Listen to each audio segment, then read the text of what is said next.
c'est qu'on a tendance à se comparer beaucoup à ce que font les autres. On va dire à ce qui vient d'ailleurs, particulièrement à ce qui vient de l'Hexagone, de l'Europe.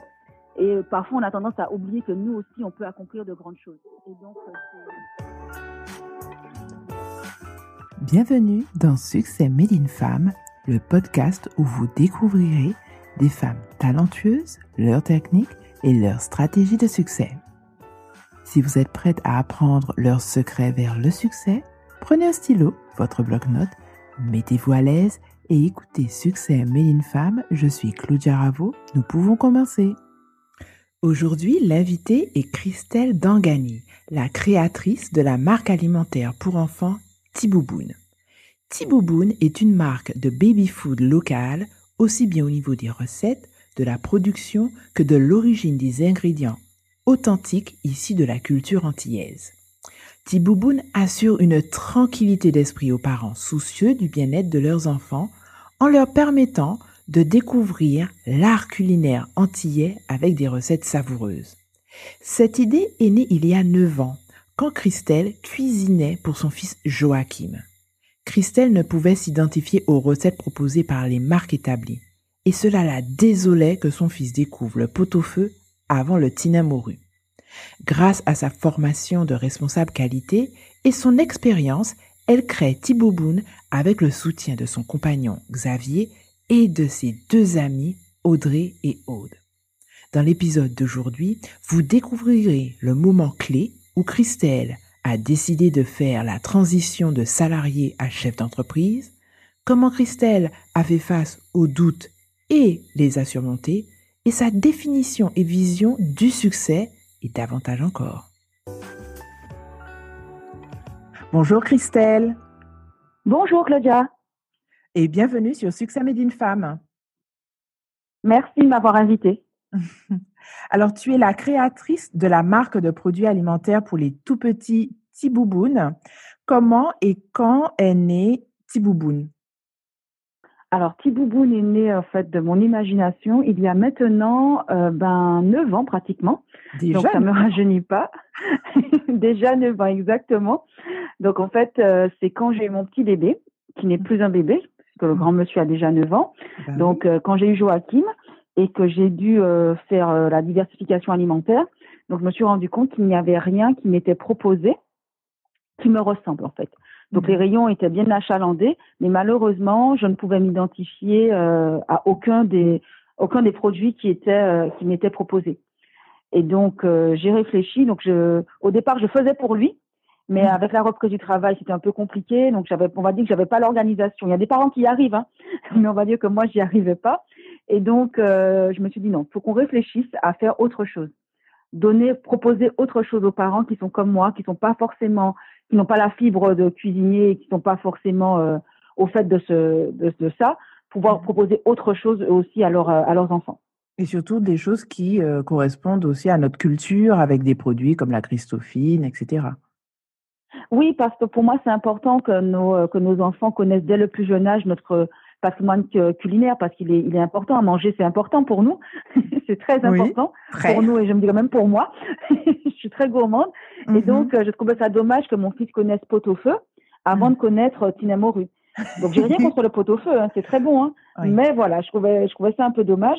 Et puis en plus, on sait que les produits locaux ont de bonnes vertus en fait, nutritionnelles au niveau de les vitamines C, au niveau de l'indice glycémique. Et donc je trouvais ça vraiment important pour moi d'essayer, en tout cas à l'époque, de faire ça. Donc je me suis lancée. D'accord. Et d'où vient ce nom Tibouboune et le lien avec le logo, un petit crabe avec sa spatule en bois? Alors, Tibouboune, c'est comme ça que j'appelais Joachim quand il était petit. Ah, c'est tout chou. Et comme c'est lui qui m'a donné l'idée, donc je trouvais que le clin d'œil était important, enfin de garder ce nom pour la gamme. Et le fameux crabe, alors c'est une histoire assez particulière. Je voulais absolument une petite mascotte. Donc quand j'ai discuté avec Stérel, donc qui est ma designeuse, donc on a réfléchi, donc un nounours on n'en voulait pas, c'est pas local un petit nounours. Oui. Donc, je dis non. Donc, on a bien réfléchi et on m'a proposé, en fait, un petit crabe.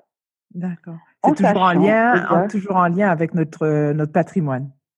exactement, en sachant que j'ai une peur bleue des crabes. C'est-à-dire que je vois un crabe, je change de chemin. Et pourtant. Quand je vais à la plage, à 18h, il faut que je parte parce que je sais que les crabes sortent. Hein. Et donc, quand j'ai vu le crabe, je me suis dit, bon, allez, Ouais. c'est un coup du destin, c'est comme ça doit se faire, on y va. Et je le Ouais. trouvais mignon. Mm. Donc, il était tout mignon avec sa petite spatule. Je lui ai dit, allez, on y va. Il faut lui Mm. donner sa chance à ce petit crabe. Et est-ce que tu as imaginé un seul instant que tu pouvais passer de l'idée à la concrétisation de Tibouboune qui est maintenant offert un peu partout? Non, j'avoue qu'on passe par. Alors, l'idée, alors déjà, elle germe.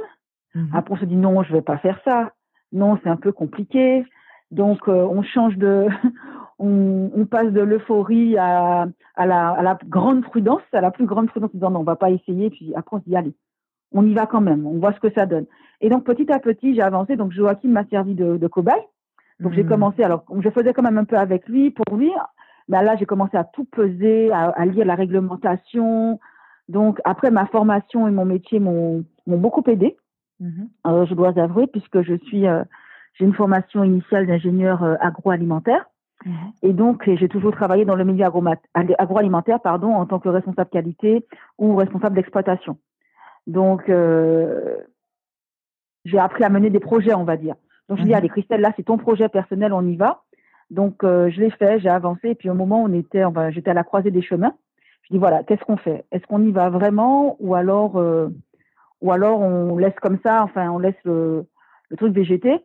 Et je me suis dit, écoute, tu penses que c'est une bonne idée? Oui, je me parle parfois moi à la troisième personne, n'est-ce pas? Je dis, tu penses que c'est une bonne idée? Et si c'est une bonne idée, d'autres personnes peuvent l'avoir. Ouais. Et ça te ferait beaucoup de peine de voir ces produits en rayon, ces recettes en rayon, et te dire que ça aurait pu être toi. Donc on y va. Mhm. On y va, c'est risqué, mais on fait tout pour que ça marche. Et au pire, si ça marche pas, ben au moins tu auras T'auras été essayé. voilà, j'aurais essayé, j'aurais été au bout de mon histoire. Mais bon, là, on fait tout pour que ça marche. Mhm. Alors C'est le but. justement, tu as parlé du fait tout à l'heure que les rayons étaient bien achalandés quand tu as eu ton fils. Et Oui, on sait aussi que les figures emblématiques du marché de l'alimentation infantile sont Blédina et Nestlé, qui dominent un peu oui, le ce sont les plus marché. gros. Voilà, les Ah plus oui. gros. Est-ce que tu as eu des doutes en commençant cette nouvelle aventure et comment tu as réussi à aller au-delà? Ben oui, les doutes, alors je vais pas te mentir, les doutes, ils étaient là, ils sont encore là. Parce que Mhm. c'est vrai que ça fait un peu le pot de terre contre le pot de fer. Mais après, je me suis dit, on n'est pas dans la même course, c'est-à-dire que je n'ai pas la prétention de faire du Blédina, ni du Mhm. Nestlé, ni j'ai pas cette prétention. Moi, je fais juste du Tibouboune. Je suis dans un marché de niche, donc Mhm. je fais des choses qui ne les intéressent pas et qui n'ont pas envie de faire. On va dire, C'est-à-dire? je Ouais. ne ferai jamais, je ferai jamais printanière de légumes jambon. Oui. C'est pas du tout, Tinel c'est Mori, pas ça du nous tout. va très bien. Voilà, exactement. Donc, je reste sur un marché de niche, faire des choses qu'ils ne savent pas faire. Et c'est pour ça, enfin, pour que les parents puissent se reconnaître. Mais bon, je ne te cache pas qu'il y a des fois où on se dit, mais pourquoi? Mhm. Pourquoi? Quand j'étais salarié, c'était plus simple, mais c'était plus simple, mais moins passionnant. Donc, Mhm. finalement, on y gagne. Mm. Alors justement, tu parles de la transition où, en tant que salarié, c'était plus simple et tu étais, tu dirigeais plus les projets des autres. On peut constater qu'il y a un peu plus de 31% des femmes qui sont entrepreneurs aujourd'hui en Martinique. Est-ce qu'il y a des femmes entrepreneurs qui t'ont inspiré quand tu as justement débuté cette aventure entrepreneuriale? Alors, malheureusement, non. Pourquoi?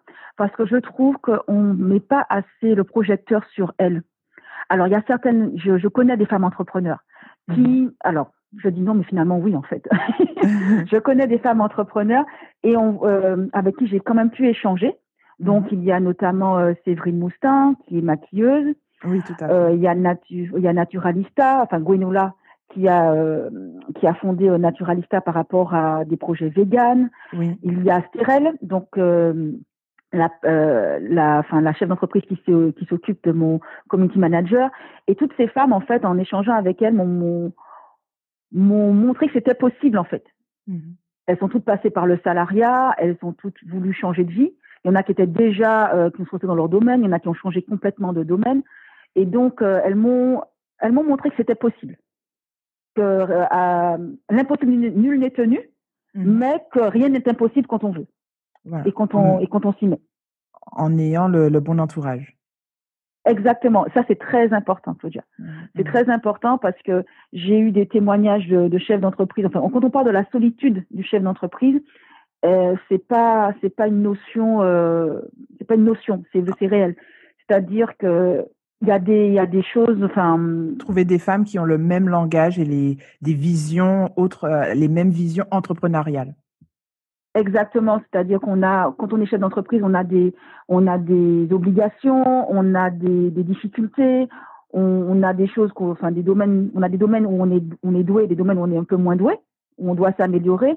Et c'est vrai que pouvoir discuter avec d'autres personnes permet en fait de relativiser et de se dire que voilà, c'est possible. Et ce n'est qu'une étape, ce n'est qu'une contrariété, mais que voilà, on peut aller au-delà de ça pour réaliser ce qu'on veut. Alors, dans ta phase d'élaboration, tu as ton projet. Est-ce que tu penses qu'être femme a été un avantage, justement dans l'élaboration, dans la phase de concrétisation de ton projet, quand tu discutais avec les différents partenaires, comme les partenaires financiers? Est-ce que être femme a été un avantage? Alors, un avantage, non. En fait, quand on parle avec des personnes qui jugent et qui regardent juste, on va dire, le projet, la structure du projet, comment est-ce qu'on est arrivé là et où on veut aller surtout, ça n'a pas grande importance. Après, ils jugent vraiment le projet et pas du tout la personne. Après, malheureusement, on peut tomber sur des personnes qui mettent ça en désavantage, c'est-à-dire qui se disent que est-ce que vous avez vraiment réfléchi, vous avez fait ça toute seule, pardon, et on sent bien que qu'ils ont du mal parfois à croire qu'une femme puisse le faire. Ou alors. Pourtant, tu parles de produits de bébé, hein? Oui, de produits de bébé. Donc, mais quand on parle surtout de l'aspect financier, c'est-à-dire que tout ce qui est cuisine, on va dire entre guillemets, il me trouvait légitime. Mais pour mener de front la barque. Voilà, vous menez de front la barque. Et certains, pas tous, hein, Dieu merci, mais certains se demandaient est-ce qu'elle serait capable de le faire. Et donc, on sent parfois qu'on est peut-être moins prise au sérieux. Mais il y a, comme je dis, heureusement pas tous, et il y en a certains qui sont vraiment sur les chiffres, qui sont vraiment sur le projet et pas sur la personne. Et c'est très agréable. Justement, dans toute cette phase-là, qu'est-ce que cette aventure? Alors, tu as eu des confrontations heureuses et d'autres où tu as eu des remises en question. Et qu'est-ce que cette aventure a révélé chez toi que tu ne soupçonnais, mais alors pas du tout? Alors, voyons voir. C'est une grande question. Voyons voir. Une certaine ténacité. C'est-à-dire que je savais que je pouvais en fait mener des projets. Après, c'est vrai que quand on mène un projet pour soi, c'est différent parce qu'il y a le côté émotionnel qui intervient. C'est-à-dire que là, comme je dis souvent, Tibouboune, c'est mon deuxième bébé. Donc, Joachim, c'est l'aîné. Oui. Et Tibouboune, c'est le deuxième bébé. C'est plus long. C'est beaucoup plus long. Et donc, une certaine ténacité à se dire, ne rien lâcher. Ne rien lâcher parce qu'on passe par des phases d'euphorie, des phases de déprime, on va dire. Et c'est vraiment ne rien lâcher pour y arriver. C'est ça que ça, on va dire que c'est ça que ça a révélé chez moi. Alors voilà, tu as créé ton entreprise, tu es présente et implantée maintenant sur le marché. On définit souvent le succès en termes financiers, mais le Larousse, lui, définit le succès comme étant le résultat heureux obtenu dans une entreprise. Est-ce que ça correspond à ta définition du succès et te considères-tu comme une femme qui a du succès? Alors, j'aime beaucoup la définition du Larousse, mais comme tu l'as fait remarquer, la première définition que tu as donnée, l'aspect financier est très important quand même, puisque c'est la pérennité de l'entreprise. Alors, je considère que d'un côté, oui, c'est un succès, parce qu'il fallait mener le projet de front, passer de l'idée du projet à une entreprise. Voilà. Et là, la réussite a été faite, c'est-à-dire que j'ai une entreprise qui propose Donc sur le marché, quelque chose de différent, quelque chose avec une valeur ajoutée et auquel les parents veulent s'identifier. C'est-à-dire que j'ai réussi le pari que je voulais dès le départ. Après, c'est pas fini. On va dire que c'était le chapitre 1. Et maintenant, il faut qu'on passe à la phase de pérennisation réelle. C'est-à-dire que le premier succès a été remporté, selon moi, et selon la définition que tu as donnée, la définition de Monsieur Larousse. Et là, il faut que je passe à la phase du succès 2, qui est le succès qui est la première définition, l'aspect financier. Et là, voilà, il y a encore du travail. Oui, il y a encore beaucoup de travail. De toute façon, c'est un combat de tous les jours. Donc, il y a encore du travail, mais on y va. Alors, tu nous as parlé justement de ton fils, Joachim, et de cette phase de concrétisation de ton projet, de l'idée à l'aspect physique, puisque c'est en vente, Petit Bouboune est actuellement en vente. Et en prenant le temps de regarder tes accomplissements en tant que femme, en tant que mère, de quoi es-tu la plus fière? Alors, la plus fière, ça restera toujours Joachim. Oui. Puisque c'est lui qui me porte, on va dire. Même s'il y a de temps en temps, on se dit, mais quand on est un peu agacé, n'est-ce pas? Je sais pas si tu vois ce que je veux dire. Voilà. On va dire, comment je dis ça, la pensée positive, il a plein d'énergie. Oui. Il a plein d'énergie. Donc, mais ma plus grande réussite, c'est quand même Joachim, selon moi. Mais je pense que je suis une femme accomplie. Une femme accomplie.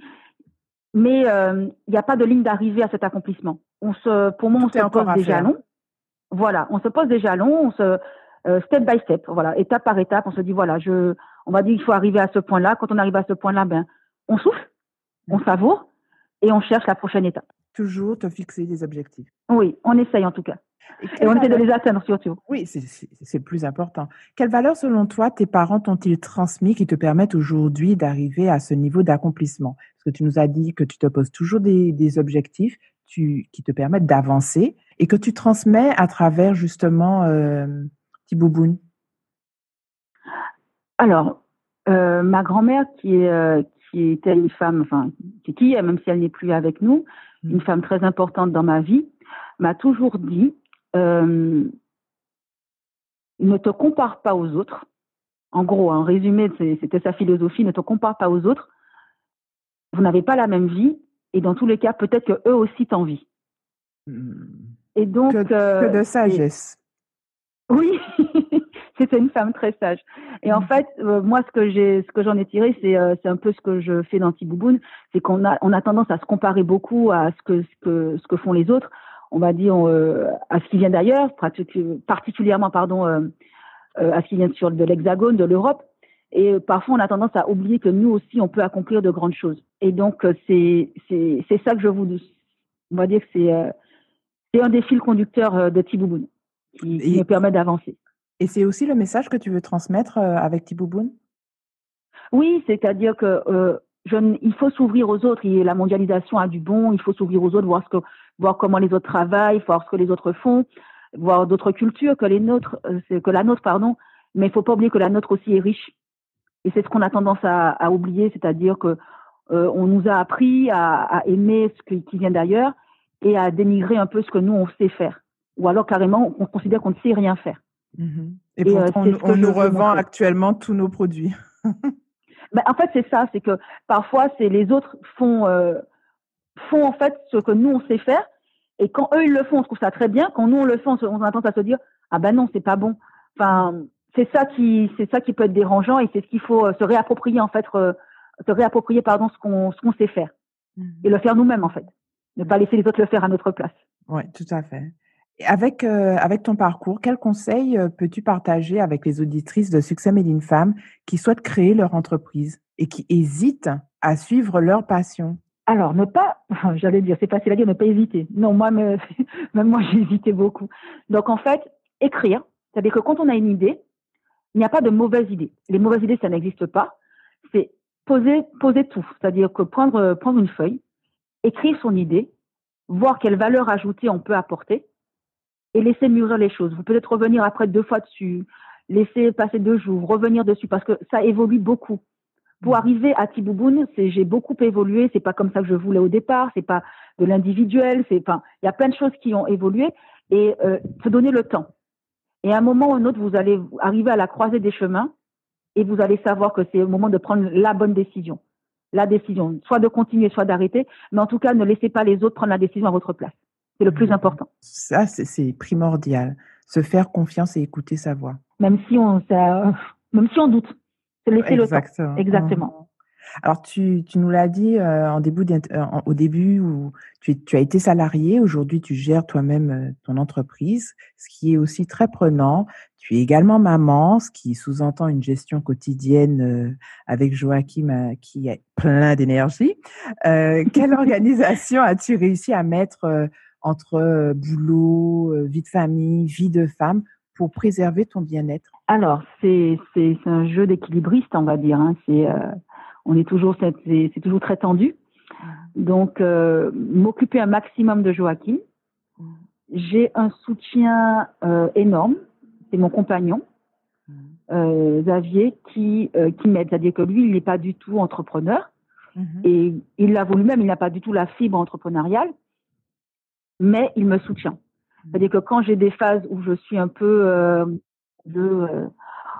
c'est compliqué, c'est compliqué.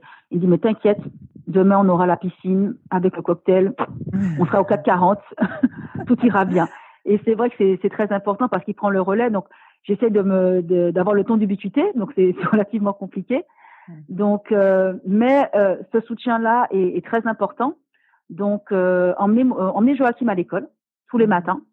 Donc, dans la voiture, on discute de ce qu'on a fait, de ce qu'on va faire de la journée. Il sait que maman a beaucoup de travail, donc il en est conscient. Il sait que maman a son entreprise. Il sait plein de choses, donc je lui explique beaucoup les choses. Et donc, l'emmener à l'école, c'est très important. La journée, je travaille. Je travaille et le récupérer le soir. Est-ce qu'il a conscience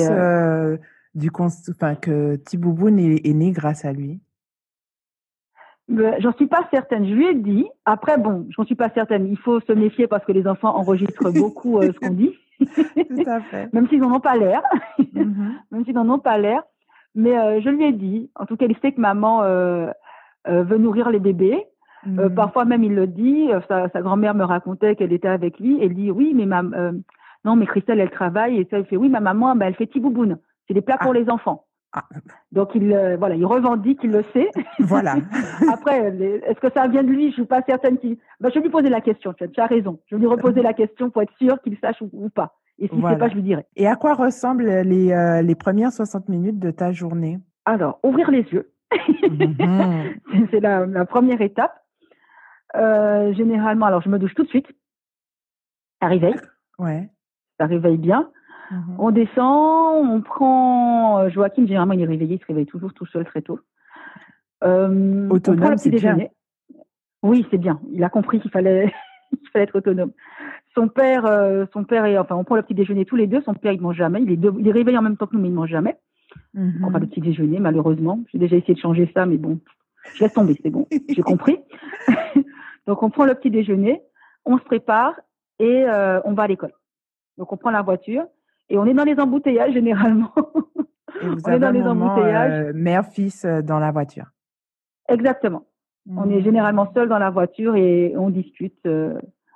On discute de tout. Il me demande ce que je vais faire aujourd'hui. Elle me dit, t'es en production? Je dis, non, pas aujourd'hui, j'ai des rendez-vous. Il me dit, encore? Ben oui.